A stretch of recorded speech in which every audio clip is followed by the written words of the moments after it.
आप जो ये मलबे की तस्वीर देख रहे हैं, ये कभी मस्जिद हुआ करती थी, लेकिन कुछ लोगों की बेवकूफ़ी और गंदी हरकतों की वजह से ये मस्जिद आज मलबे में तब्दील हो चुकी है।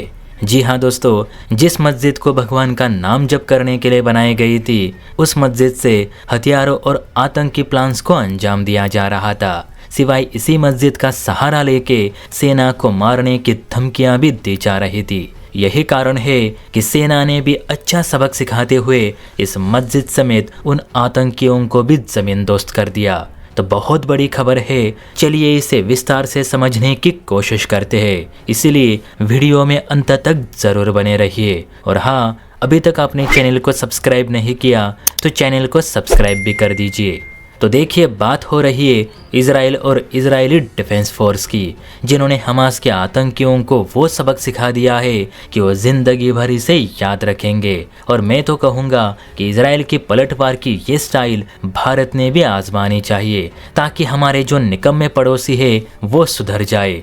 तो रिपोर्ट्स के अनुसार इजराइल ने एक मस्जिद को उड़ा दी, जिसका नाम था अंसार मस्जिद, जो कि फिलिस्तीन के कब्जे वाले वेस्ट बैंक के जीनन शहर में मौजूद थी। और इसी मस्जिद को आज इजरायली डिफेंस फोर्स ने मलबे का पहाड़ बना दिया है। अब इस मस्जिद को ही निशाना क्यों बनाया गया, इसके पीछे की वजह ये बताई जा रही है कि इजराइल पर जितने भी रॉकेट से हमले हो रहे, वो रॉकेट्स ज़्यादातर इसी मस्जिद से फायर किए जाते थे।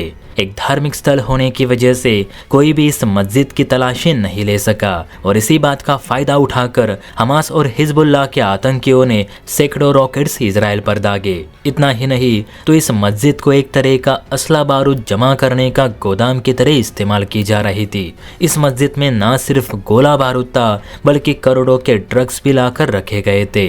इजरायली डिफेंस फोर्स का कहना है कि अल अंसार मस्जिद हमास और फिलिस्तीन इस्लामिक आतंकी संगठन का नेशनल अड्डा बन चुका था, और इसी मस्जिद से इजराइल पे हमलों की प्लानिंग भी हुआ करती थी। इस मस्जिद से कई बार नमाज की बजाय इजराइल के लिए गालियां लाउड स्पीकर से बाहर निकलती थी। यही कारण है कि जो ये बिल्डिंग इजराइल के लिए खतरा बनती जा रही थी, इजराइल ने हवाई हमला करके उस मस्जिद को ही नेस्तनाबूद कर दी।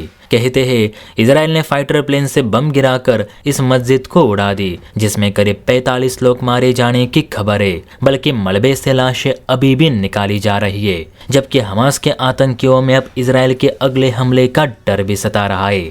इतना ही नहीं तो नेतन्याहू ने स्टेटमेंट दी है कि जिसने इजराइल विरुद्ध आवाज उठाई है, उन सब का हिसाब लिया जाएगा, और जो भी इजराइल के खिलाफ हमलों की प्लानिंग बनाएगा, उसकी हालत इसी अल अंसार मस्जिद की तरह की जाएगी।